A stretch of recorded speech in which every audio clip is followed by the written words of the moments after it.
Welcome to a new episode of the EADV podcast. Today, UK-based dermatologists Dr. Marisa Taylor and Dr. Dami Jagun join Dr. Sarah Walsh to discuss their mission to improve dermatology education within skin conditions in darker skin tones. In 2020, they co-founded Skin of Colour Training UK, a groundbreaking course designed to equip healthcare professionals with the skills to accurately diagnose and treat skin conditions in diverse populations. They also advocate for better representation in clinical trials and medical training to ensure equitable care for all. But before we get into it, we would like to remind you that JEADV is calling for submissions on personalised medicine in dermatology. Personalised medicine aims to tailor diagnosis, treatment and prevention strategies to individual patient characteristics. Featuring contributions from key opinion leaders across academia and industry, this special issue will explore the latest research in the field. We welcome manuscript with priority given to those demonstrating strong clinical relevance. Don't miss out. Submit your paper through the JEADV Scholar One website by the 30th of June 2025. For more details and submission guidelines, visit the JEADV website today. And now tune in to learn how Dr. Taylor and Dr. Jagun are transforming dermatology education. Hello and welcome to this episode of the EADV podcast. I'm your host, Sarah Walsh, a dermatologist in London. And I'm really excited because today we're joined by Dr. Marisa Taylor and Dr. Dami Jagun, who are dermatologists here in the UK. And I've invited them along because they are the co-founders of a specific skin of colour training course in the UK, which has proved hugely successful in educating healthcare professionals on the diagnosis and management of skin conditions in darker skin types, with the aim of reducing health inequalities in these groups. And I wondered if I could start just by asking you, Dami, first, maybe, and then Marisa, to tell the listeners a little bit how you came to be involved in the area of skin of colour in dermatology. Over to you, Dami. Thanks, and thank you so much for inviting us to speak today. So I became interested in skin of colour whilst I was preparing to get into dermatology.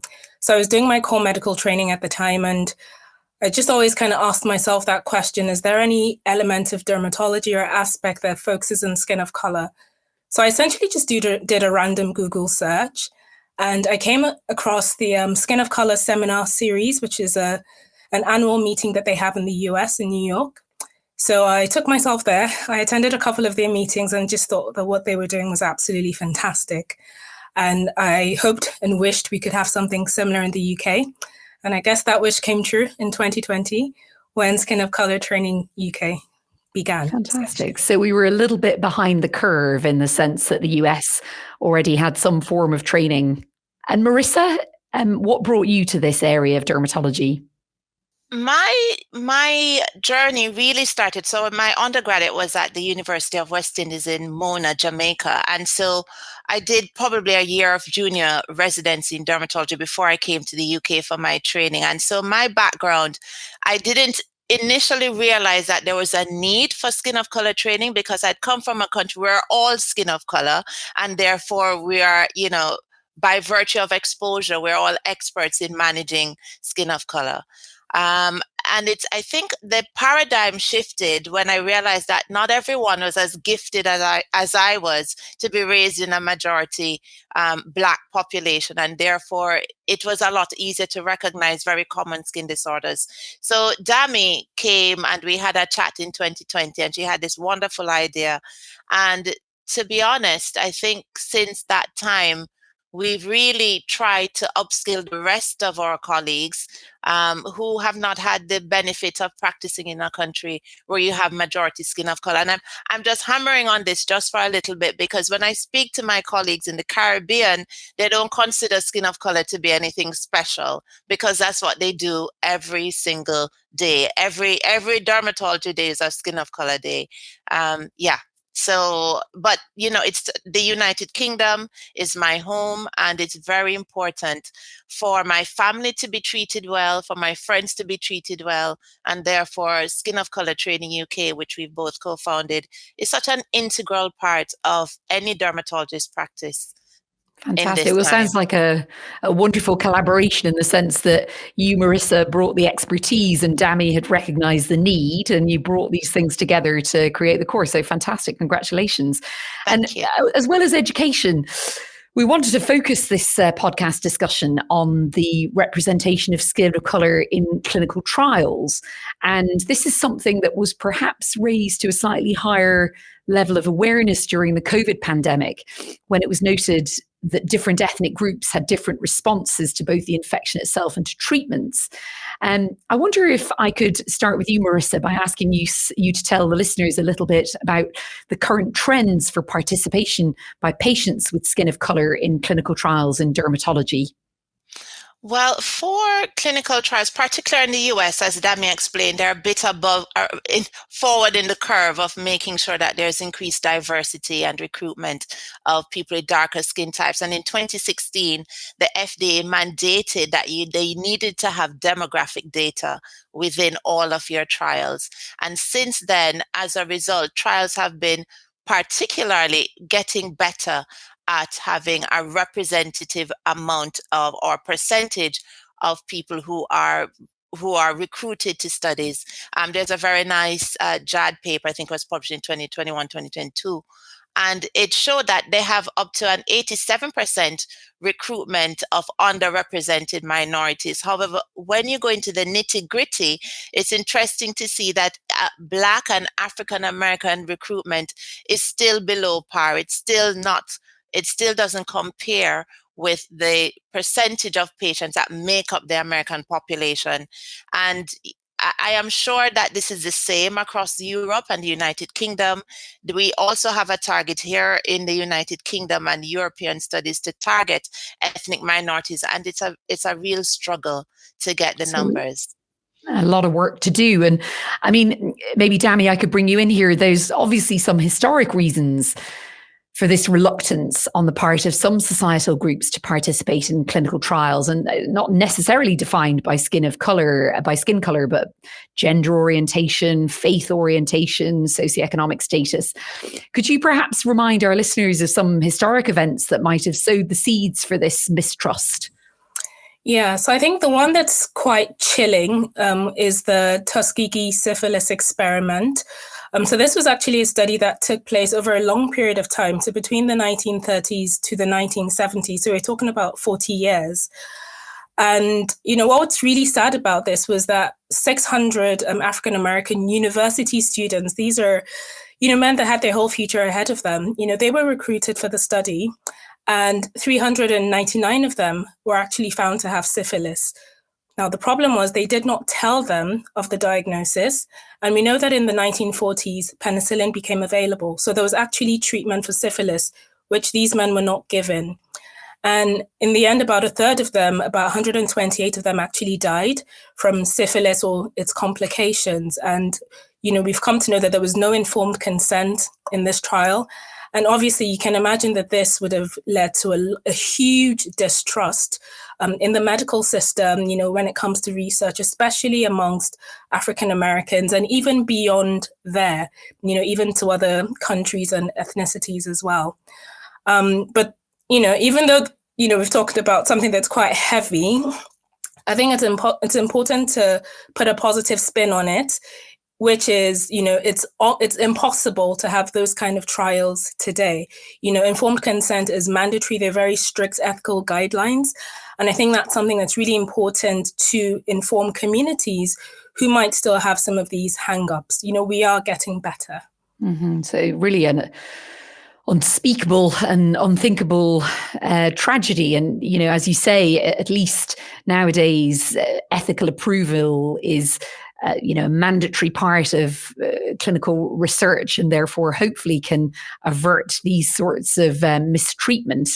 And having spoken there, maybe I could ask you, Marisa, clearly we've got a lot of work to do to try and reverse this sentiment with regard to clinical trials. How do you think we can promote participation in clinical research to underrepresented groups? I think some of it starts with us as researchers ourselves. The Tuskegee syphilis experiment, the Nuremberg trials in the Holocaust, even the Henrietta Lacks with the cervical cells, all of these have shown, in my view, when I look at it, there's an imbalance of power between the researcher and the subject. And therefore, as researchers, I think it is very key for us to ensure that we can, not only just the ethical background that now underpins our studies, but that we can show that we identify with these subjects as well in the study, and that we aim to treat them as equals. And I think once we start treating them as equals and they can see that, people will start to trust researchers. I think that is the first barrier to break down the mistrust. The second barrier, especially again with the Tuskegee trials, and even when you look at trials across the African subcontinent and in these nations, is that we also need to increase the number of ethnic minorities involved in research. Having someone that looks like you conducting this research brings a certain type of reassurance that cannot be replicated by cultural competence, by going to courses. And I think that is just the root of human nature. So those are the first two things: increase the number of ethnic representation within the research body itself, and two, I think we just have to be human beings, as we have to remind ourselves that we're human beings dealing with human beings. And I think that alone will embody trust. There are other things though as well. Are we approaching study just to tick a box to say we've met our diversity targets, tick, tick, tick, and people feel that as well. So Dami and I had a chat, and we were just thinking, that communities are over-researched and under-resourced. So they get all of this research, but what is the benefit to them? Back in the Tuskegee study, those students and those African-American men in the prime of their lives were enticed to do the study because they're going to be given free health care. They were also going to be given money. And these are the things, that actually encourage people to go into study. So I think as researchers, we also need to show, how is this study going to benefit me? I don't only treat skin of color. In fact, my hospital is in Epsom and St. Helena, which is 80% Caucasian. And even when I recruit for studies like Bad Bear, for those who don't know what that is, it's an interventions register for biologics. I have to explain to my patients, how does entering onto this register benefit them? And I think those are three things that we can do.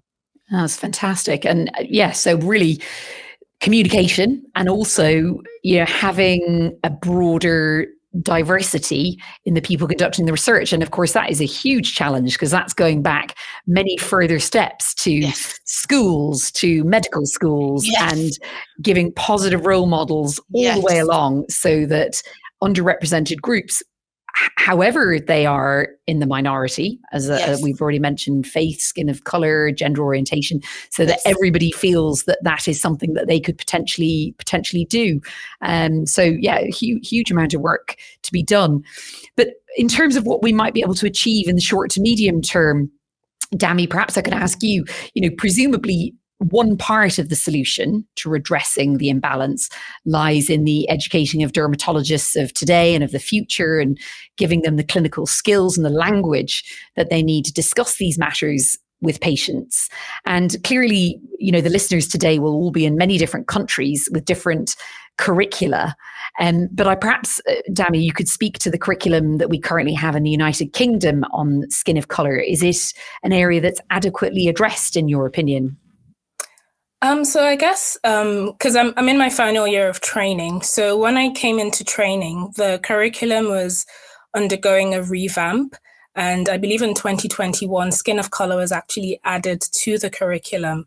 So I think definitely in the UK, we are moving forward, in ensuring that, young dermatologists, budding dermatologists are getting that variety in terms of, treating all skin types. That being said, although it's a data point within the curriculum, where you train actually matters. So if you're training in an area like London, Birmingham, Manchester, you are going to come into contact with a lot of patients of varying diversities. But if you're up in Scotland or some parts of Wales, you might not, you probably will not see a lot of diversity. And that's why I think educational initiatives like ours really comes into play. And not just ours, but, for starters, there have been lots of textbooks that have been written over the years, addressing skin of color dermatology. So that's a place where people could look for information. In addition to textbooks, of course, we do have courses. Like I mentioned, there is the Skin of Color Update course in the US. There's the Skin of Color Training UK conference, which we are actually hosting later this week. So that's a great opportunity for people to attend, to learn. And in addition to those, it's possible to arrange observerships. I know in the US, as of 2020 at least, they had 15 ethnic skin clinics, so specialized ethnic skin clinics all across the country. And this is 2025, 5 years on. It's probably more than 15. And of course, you have to think of funding because it's quite expensive to arrange, but it is an option. And I think it's also important to mention, because this is EADV, and we do realize that not all countries in Europe are blessed with the diversity that we have in the UK. So it's something that other countries, if you're a dermatologist or a resident, in an area with very little diversity, you can always come down to London. It's not as far away as the US. I'm aware Dr. Ophelia Daddy does have a skin of color clinic. But then again, if you're in any clinic in London, you're based in Kings, it's extremely diverse. You will see a lot of diversity. So there are many ways to upskill, which I think is the good news. Yeah, fantastic. And I mean, you're right. Having trained in Edinburgh, my specialization was in Edinburgh. I then moved to work in Southeast London, and I found that the training I'd received, although it was magnificent in many ways, I was under-resourced intellectually for the population that I have been subsequently looking after at King's for the last 15 years. And I mean, I think you're quite right, Dami, that the EADV has huge potential as an organization to help to address this challenge. And maybe I could ask Marisa, what sort of things do you think the EADV could do as an organization to help this? The EADV so far is a tremendous organization, to use a Trumpism, tremendous. But but actually, I think the EADV could probably expand what they're doing a little more. They actually have an equality and diversity section. And as you know, they have various sections and subgroups. And perhaps this can be extended to include skin of color. As Dami said, there are several skin of color clinics around, and we're hoping to develop these at some point here in the United Kingdom. But we're very happy to partner with our partners across Europe, in Germany. I know there's a push now. A few of my colleagues are pushing to have a skin of color group. So I think the EADV is doing well in that it fosters relationships. It has all of these task forces, and I just feel that perhaps they can expand their equality and diversity group if they feel that the EADV needs a specialist section for it, like for skin of color on its own, which probably is a better idea. That's something that they could do. I think as well, the EADV also has a real interest in clinical trials, in both funding them, in funding researchers, in publishing research. And I think its own, charter could include targets as well about skin of color, diversity, and ensuring that everyone is well represented. Mm-hmm. Well, speaking from the position of being on the editorial team of the JEADV, the Journal of the European Academy, that is certainly one of our priorities for our mandate, which is 4 years. The editors are appointed for a 4-year period, is to, where possible, to shine a light on this valuable research and perhaps look at commissioning editorial comment on those articles just to raise awareness. And of course, clearly you've gathered together a lot of educational material for running your course. And, the EADV school has great resources to develop online modules in training of skin of colour, which of course could potentially be something that you could think about in the future, which would reach a wider audience. I wonder if I could ask you both, I mean, you've both mentioned at various points in time having sort of, criterion, almost a positive discrimination for inclusion of minority groups. I mean, I guess I sort of feel that that's always necessary when you're trying to initiate something, when you're trying to get something going. Do you feel that this is a reasonable thing to sort of have perhaps quotas for participation of minority underrepresented groups in trials? So I'll say, I mean, it's a tricky one because it's not always very easy to achieve. And in an ideal world, you'd want the quotas to match the census data so that whatever the trial is showing can be generalized to the public. So whilst it's ideal to have that quota system, the reality is it's not always very easy to do. If you're doing a study, sorry to talk about Scotland again, if you're doing a study in Scotland, it might not be as easy to get, that representation. And also it's interesting in the UK, when it comes to like different minority groups, there are pockets of some minority groups in certain areas. So for instance, I'm Nigerian, there are lots of Nigerians, say in London. Whereas when it comes to, from what I understand anyway, with East Asians, they aren't as clustered as, say, maybe Indians or Pakistanis or Nigerians would be. And that can also make it a bit more challenging, when you're aiming for certain quotas. Mm-hmm, mm-hmm. I'm just thinking of the analogy of, in boardrooms, many FTSE 500 companies have targets for the number of women they get onto the boards. And I think it is deemed to be an acceptable approach. Just going back to Marissa's point about getting people into positions that look like you so that people behind you can identify and aim for that and think it's a legitimate and a reasonable and a realistic thing to do.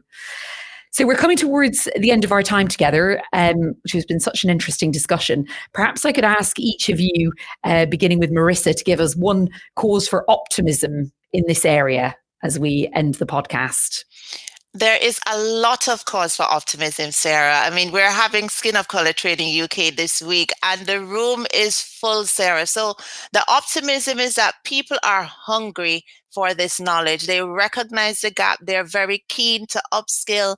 And I think it's believing in human goodness. The truth is none of us want to do a bad job. Everybody's interested in being the best dermatologist, the best clinician, the best person they can be. And so the human spirit is the biggest cause for optimism. And Dami?